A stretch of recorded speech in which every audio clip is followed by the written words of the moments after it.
மறந்து வெற்றிக்காக உழைக்க வேண்டும் என்று கட்சி நிர்வாகிகளுக்கு கனிமொழி எம்பி வேண்டுகோள் விடுத்துள்ளார். தூத்துக்குடி சட்டமன்ற தொகுதியில் திமுக வேட்பாளர் கீதா ஜீவனை ஆதரித்து தேர்தல் பிரச்சாரம் செய்த திமுக துணை பொதுச் செயலாளர் கனிமொழி பின்னர் செய்தியாளர்களை சந்தித்தபோது வேட்பாளர் அறிவிப்பின் போது சிலருக்கு வருத்தம் இருப்பது இயல்புதான் என்றும், ஆனால் மதசார்பற்ற கொள்கைக்காக அனைவரும் இணைந்து பணியாற்ற வேண்டும் என்றும் கேட்டுக் கொண்டார். மேலும் திமுக அரசு பெண்களுக்கான அரசு என்றும், வரும் தேர்தலில் திமுக மீண்டும் ஆட்சி அமைப்பது உறுதி என நம்பிக்கை தெரிவித்தார். எந்த வேட்பாளரை மாற்றி அறிவிக்கும் பொழுதும் சில நேரங்களிலே கருத்து வேறுபாடுகள், கொஞ்சம் மன தளர்வு இருக்கும். ஆனால் எல்லோருமே கூட்டணி பேசும் பொழுது கூட சில சர்ச்சைகள் உருவாகும். ஆனால் எல்லோருக்கும் தெரியும், நாம் கருத்தியலால் ஒன்றுபட்டவர்கள்.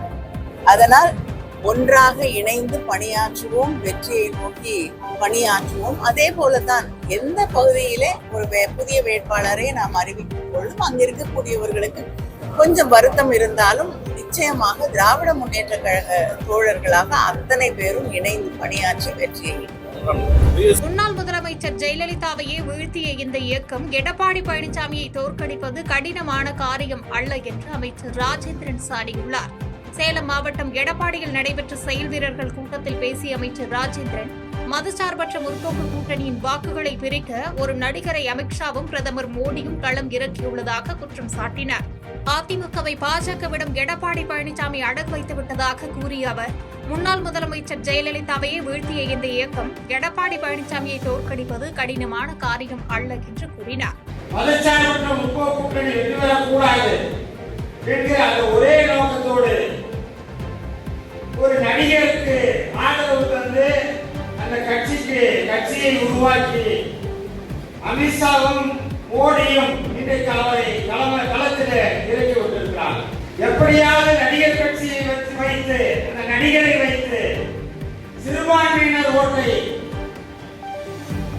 இஸ்லாமியர்களுடைய வாக்குகளை, கிறிஸ்தவர்களுடைய வாக்குகளை எப்படியாவது மதச்சார்பற்ற முற்போக்கு கூட்டணிக்கு கிடைக்க விடாமல் செய்யலாம் என்ற அந்த நோக்கத்தோடு அமித்ஷாவும் மோடியும் நடிகரை தயார் செய்து இன்றைக்கு களத்திலே விட்டிருக்கிறார்.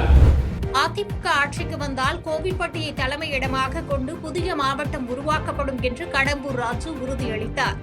தூத்துக்குடி மாவட்டம் கோவில்பட்டியில் அதிமுக தேர்தல் அலுவலகத்தை திறந்து வைத்த பின்னர் செய்தியாளர்களை சந்தித்த முன்னாள் அமைச்சர் கடம்பூர் ராஜு, திமுக தனது கூட்டணி கட்சிகளை தன் சின்னத்தில் நிற்க வைத்து சர்வாதிகாரமாக செயல்படுவதாக கூறினார்.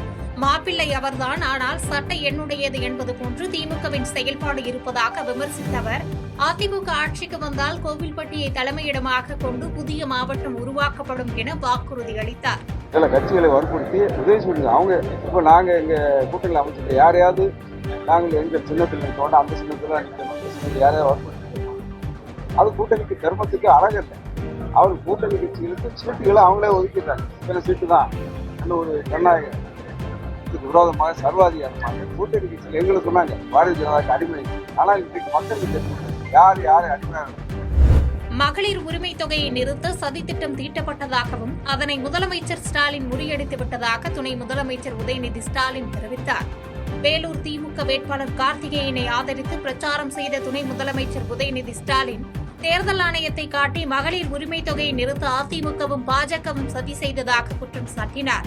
அதை முறியடிக்கவே முதலமைச்சர் ஸ்டாலின் முன்கூட்டியே பணத்தை செலுத்தியதாகவும் தெரிவித்தார். தொடர்ந்து வேலூரில் கட்டப்பட்டுள்ள பல்நோக்கு மருத்துவமனை உள்ளிட்ட சாதனைகளை பட்டியலிட்டு துணை முதலமைச்சர் உதயநிதி ஸ்டாலின் வாக்கு சேகரித்தார். வேலூர் தொகுதியில் எத்தனை சாதனைகள் செஞ்சிருக்கிறோம், எத்தனை திட்டங்கள், வேலூர் அமைந்திருக்கக்கூடிய அரசு மருத்துவமனை வளாகத்தில் சுமார் 200 கோடி ரூபாய் மதிப்பீட்டில் உயர் சிறப்பு மருத்துவமனை, பன்னோக்கு உயர் சிறப்பு மருத்துவமனை, மல்டி ஸ்பெஷாலிட்டி ஹாஸ்பிட்டல் அந்த கார்த்திகை உங்களுக்கு கொண்டு கொடுத்திருக்கிறார். 275 கோடி ரூபாய் மதிப்பீட்டில் மாநகராட்சி பகுதிக்கு இன்னைக்கு குடிநீர் வாழ்க்கை திட்டம் நம்முடைய அந்த கார்த்திகை நபர்கள் உங்களுக்கு கொண்டு கொடுத்திருக்கிறார். 312 கோடி ரூபாய் மதிப்பீட்டில் வேறொரு மாநகராட்சியில இன்னைக்கு பல்வேறு சாலை பணிகளை கொண்டு கொடுத்திருக்கிறது நம்முடைய திராவிட மாடல் அரசு. மதுபான விற்பனை மூலம் வருமானத்தை விட ஆடு மாடு வளர்ப்பதன் மூலம் அரசுக்கு அதிக வருமானம் ஈட்ட முடியும் என்று சீமான் கருத்து தெரிவித்தார். கோவை தொண்டாமுத்தூர் தொகுதி நாம் தமிழர் கட்சி வேட்பாளர் ரஜபு நிஷாவை ஆதரித்து சீமான் வாக்கு சேகரித்தார்.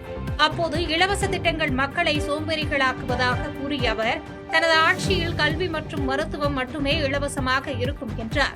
மேலும் மக்களை பிரித்து சிறுபான்மையினர் என்று அழைப்பதை தவறு என ஆவேசமாக பேசினார். உலகத்திலே அழகு சாதனை பொருட்களை அதிகமாக தயாரிப்பது கழுதப்பால்ல தான். கழுதப்பால்ல தயாரிக்கப்பட்ட சோப்பு 500 ரூபா ஒரு சோப்பு கட்டி. கழுதப்பால்ல தயாரிக்கப்பட்ட பாலாறு கட்டி இருக்கிற சீஸ் அதான் உலகத்தில் விலை உயர்ந்தது. நீ வளர்க்கல என்ன பண்ண வளர்க்கிறேன், உனக்கு என்னப்பா, உனக்கு என்ன? நீ சாராய கடையில் போய் டாஸ்மார்க்ல சாராய ஊத்தி கொடு, அது கவர்மெண்ட் வேலையா இருக்கட்டும். ஏன்னா வைத்தியக்காரா எங்க பொருளாதாரம் இருக்குன்னு தெரியாத வைத்தியக்காரங்கிட்ட. செய்திகளை உடனுக்குடன் தெரிந்து கொள்ள கீழ்கண்ட கேபிள் மற்றும் டிடிஎச் நெட்வொர்க்குகளில் எம்நாடு செய்தி தொலைக்காட்சியை காணுங்கள்.